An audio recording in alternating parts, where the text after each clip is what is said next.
ಎಲ್ಲವೂ ಸಂಕ್ಷಿಪ್ತವಾಗಿ ಹೇಳ್ಕೊಳ್ತಾ ಬಂದಿರೋ ಇವತ್ತಿನ ದಿವಸ ಬಹಳ ಸಂತೋಷವಾಗಿ ಪಟ್ಟಿರ್ತಕ್ಕಂಥ ನೀವುಗಳು, ಈ ಜೀವನದ ರಹಸ್ಯದಲ್ಲಿ ಜ್ಞಾನವನ್ನು ಅಭಿವೃದ್ಧಿಪಡಿಸ್ಕೊಳ್ಳೋ ನೀವುಗಳು, ನಾವು ಪ್ರತ್ಯೇಕವಾಗಿ ಪ್ರತಿದಿನ ಶುಕ ವಾಕ್ಯದ ಮುಖಾಂತರವಾಗಿ, ಪತ್ರಗಳ ಮುಖಾಂತರವಾಗಿ, ನಿಮ್ಮ ಕಷ್ಟ ಪರಿಹಾರ ಮುಖಾಂತರವಾಗಿ, ಇದೇ ರೀತಿಯಾದ ಜ್ಞಾನಫಲದ ಮುಖಾಂತರವಾಗಿ 3 ವಿಭಾಗಗಳು, ಅದರಲ್ಲಿ ಲಂಕೆ ಎಲ್ಲಿವರೆಗೂ ಆಗುತ್ತೋ ಅಲ್ಲಿವರೆಗೂ ತಗೊಂಡು ಹೋಗ್ತೀವಿ. ಅಂಥ ಒಂದು ಲಂಕೆಗೆ ನಾವುಗಳೆಲ್ಲ ರಾವಣ ಲಂಕೆಗೆ ಏನು ಮಾಡಬೇಕು?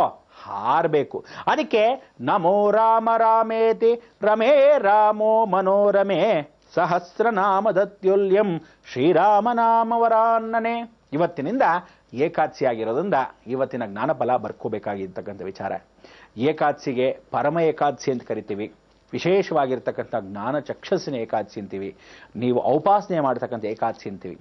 ಏಕಾದಶಿಗೆ ಪ್ರತಿಯೊಬ್ಬರು ಉಪವಾಸ ಮಾಡುವಂಥ ಮೊದಲಿಂದ ಹೇಳ್ಕೊಂಬಂದಿದ್ದಾರೆ. ಅದಕ್ಕೆ ಏಕಾದಶಿ ದಿವಸ ಏಕೋಭಿರಾಮ ಅಂತ ಹೇಳಿ ರಾಮನ ಸ್ಮರಣೆ ಮಾಡ್ಕೊಳ್ಳೋದ್ರಿಂದ ಇವತ್ತಿನಿಂದ ಲಂಕೆಯ ಪ್ರಾರಂಭಿಸ್ತಾ ಇದ್ದೀವಿ. ಅಂದರೆ ರಾವಣ ಲಂಕೆ ಹೇಗಿತ್ತು, ಅದರ ವಿಚಾರಗಳು ಹೇಗೆ, ರಾಮಚಂದ್ರನು ಸೀತೆಯನ್ನು ಪರಿಪೂರ್ಣವಾಗಿ ತಬ್ಬಿಕೊಂಡೂ ಸಹ ಆದರೂ ಆ ಭಾರತ ದೇಶದ ಇರ್ತಕ್ಕಂಥ ಭಾರತ ಮಾತೆ ಆಗಿರ್ತಕ್ಕಂಥ ಅನುಗ್ರಹ ಅವಳಿಗೆ ಮತ್ತೆ ಲಭಿಸಿಲ್ಲದೆ ಆ ಲವಕುಶಗೋಸ್ಕರ ಮತ್ತೆ ತಿರುಗಿ ದೂರ ಆಗ್ತಾಳೆ. ಇದನ್ನೆಲ್ಲರಿಗೂ ಗೊತ್ತಿರೋ ಕಥೆನೇ, ಆದರೆ ರಹಸ್ಯಗಳು ಕೆಲವು ಬಯಲಾಗಿಲ್ಲ, ಅದನ್ನು ಕೂಡ ತಿಳ್ಕೋಬೇಕು. ಅಂಥ ರಹಸ್ಯಗಳನ್ನ ತಿಳಿಸ್ಕೊಡೋಕ್ಕೋಸ್ಕರ ಈ ಒಂದು ಕಾರ್ಯಕ್ರಮದ ಮುಖಾಂತರವಾಗಿ ವಿಶ್ಲೇಷಣೆ. ನೀವು ಏಕಾದಶಿಗೆ ಉಪಹಾರಗಳನ್ನು ದಯವಿಟ್ಟು ಪ್ರತಿ ಏಕಾದಶಿಗೆ ನೀವು ಅಕಸ್ಮಾತ್ ತಿನ್ನೋ ಹಾಗಿದ್ರೆ ಅನ್ನದ ಪದಾರ್ಥ ತಿನ್ನಬಾರ್ದು. ಏನು ಹೇಳಿ? ಅನ್ನದ ಪದಾರ್ಥ ತಿನ್ನಬಾರ್ದು. ಎಲ್ಲರೂ ಊಟವನ್ನು ಮಾಡಬೇಕಾದ್ರೆ ನೀವೇನು ಅಂದರೆ ಬೆಳಗಿಂದ ಸಾಯಂಕಾಲದವರೆಗೂ ನಾನು ಏಕಾದಶಿ ಉಪವಾಸ ರೀ ಅಂದ್ಬಿಟ್ರು ರಾತ್ರಿ ಗಡುಮ್ ಅಂತ ಎಲ್ಲ ನುಂಗು ನೀರು ಕುಡಿದು ಬಿಟ್ರೆ ಪ್ರಯೋಜನವೇನು?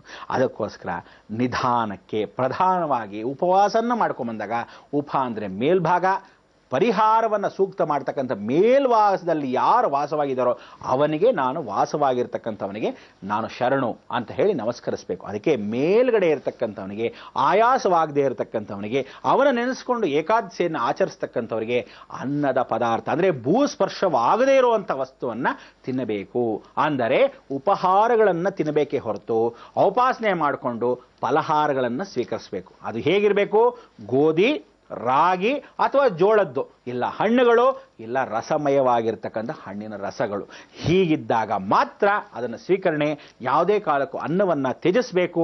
ಅನ್ನವನ್ನು ಯಾರು ಸ್ವೀಕರಿಸ್ತಾರೆ, ಏಕಾದಶಿಯಿಂದ ಪ್ರತಿಪೂರ್ವಕವಾಗಿ ಪ್ರತಿಯೊಬ್ಬ ಮನುಷ್ಯನಿಗೂ ಕಷ್ಟ ಹೆಚ್ಚಾಗ್ತಾನೆ ಹೋಗುತ್ತೆ. ಪೂರ್ತಿ ಉಪವಾಸ ಹೆಣ್ಣು ಮಕ್ಕಳು ಮಾಡಬಾರ್ದು.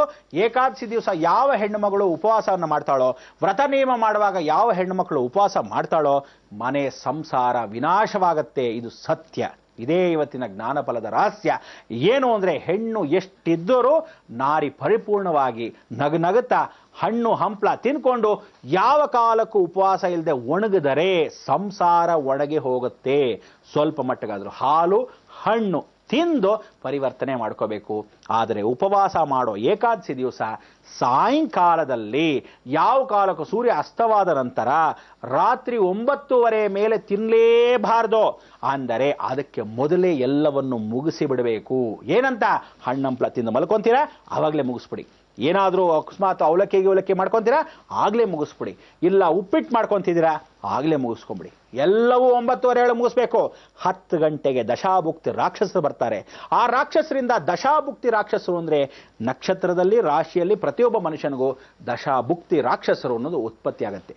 ನೀವು 12 ಗಂಟೆ 10:30 11 ಗಂಟೆಗೆ ನಿಧಾನಕ್ಕೆ ಇವತ್ತು ಕೆಲಸದಿಂದ ಬಂದಿದ್ರೂ ಸಹ ಅದನ್ನೇನಾದರೂ ತಿಂದರೆ ರೋಗ ರುಜಿನಗಳಿಗೆ ಒಳಗಾಗ್ತಿರ ಗ್ಯಾರಂಟಿ.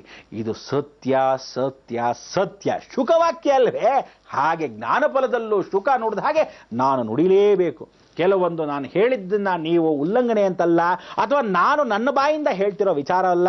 ಇದು ರಹಸ್ಯದ ಮಾರ್ಗ, ಸತ್ಯದ ವಾಕ್ಯ. ಇದನ್ನು ಎಷ್ಟೋ ಜನಕ್ಕೂ ಕೂಡ ಗೊತ್ತಿಲ್ಲ. ಗೊತ್ತಿದ್ದವರು ಹೇಳೋದಿಲ್ಲ, ಹೇಳದೇ ಇರತಕ್ಕಂಥವ್ರು ಅವಕಾಶ ಸಿಕ್ಕಿಲ್ಲ ಅಷ್ಟೇ ವಿನಃ ಇದು ಸತ್ಯವಾಗಿರತಕ್ಕಂಥ ವಿಚಾರಗಳನ್ನು ನೀವು ತಿಳ್ಕೋಬೇಕು. ಇದನ್ನೇ ಜ್ಞಾನಫಲ ಅಂತೀವಿ. ದಶಾಭುಕ್ತಿ ರಾಕ್ಷಸ ಏನೋ, ಅವರ ವಿಚಾರ ಏನೋ, ಅದನ್ನು ಇನ್ನೊಂದು ದಿವಸ ಮತ್ತೊಂದು ತಿಳಿಸ್ತಾ ಇರ್ತೀವಿ. ಒಂದಕ್ಕೊಂದು ಸಂಬಂಧ ಬಂದಾಗ ಮಾತ್ರ ವಿಚಾರ. ಇವತ್ತು ಉಪವಾಸದ ವಿಚಾರ. ಉಪವಾಸ ಮಾಡಿ ಖಂಡಿತ ರಾತ್ರಿ ಯಾವ ಕಾಲಕ್ಕೂ ಅಕಸ್ಮಾತ್ ಈಗ ಅಡುಗೆ ಆಲ್ರೆಡಿ ಮಾಡ್ಕೊಂಡ್ಬಿಟ್ಟಿದ್ದೀರಾ ಅಂದರೆ ತಿಂದುಬಿಡಿ. ಮಧ್ಯಾಹ್ನದೊಳಗೆ ಎಲ್ಲ ಮುಗಿಸ್ಬಿಡಿ. ರಾತ್ರಿಗೆ ಅನ್ನದ ಪದಾರ್ಥ ಒಂದು ಮಾತ್ರ ತಿನ್ನದೆ ಏನು ಬೇಕಾದರೂ ಸ್ವೀಕರಿಸ್ಬೋದು. ಅದು ನಿಮ್ಮ ಇಷ್ಟಾರ್ಥಗಳು ಸಿದ್ಧಿ. ಎಲ್ಲ 9:30 ಒಳಗೆ. ಒಳ್ಳೆಯದಾಗಲಿ. ಶ್ರೀರಾಮಚಂದ್ರನ ಪಾದಾರವಿಂದಕ್ಕೆ ನಮೋ ನಮಃ. ಏಡುಗುಂಡಲ ವಾಸ ವೆಂಕಟರಮಣ ಗೋವಿಂದ ಗೋವಿಂದ. ನಾನು ಹೇಳಿದಾಗ ನೀವುಗಳು ಹೇಳಬೇಕು, ನಾಳೆಯಿಂದ ಮರಿಬಾರ್ದು, ಹೇಳೋಣ. ಹರ ಹರ ಮಹಾದೇವ ಕೂಡ ಇದೆ, ಅದನ್ನೆಲ್ಲ ರಾವಣ ಬಂದಾಗ ಹೇಳ್ಕೊಳ್ಳೋಣ, ರಾಮಚಂದ್ರ ಬಂದಾಗ ಗೋವಿಂದನ ಸ್ಮರಣೆ ಮಾಡೋಣ. ಇಂಥ ಒಂದು ಲಂಕೆ ಯಾತ್ರೆಯಲ್ಲಿ ನಾವೆಲ್ಲ ಪಾಲ್ಗೊಳ್ತಾ ಇದ್ದೀವಿ. ಹೊಸ ರೂಪದೊಂದಿಗೆ, ಹೊಸ ಆಸಕ್ತಿಯೊಂದಿಗೆ ನೀವುಗಳು ಸಹಕರಿಸಬೇಕು. ಅದೇ ರೀತಿಯಾದ ಸಹಕರಣೆ ಎಲ್ಲರಿಗೂ ಇರಬೇಕು. ಎಲ್ಲಿವರೆಗೂ? ಋಣ ಇರೋವರೆಗೂ.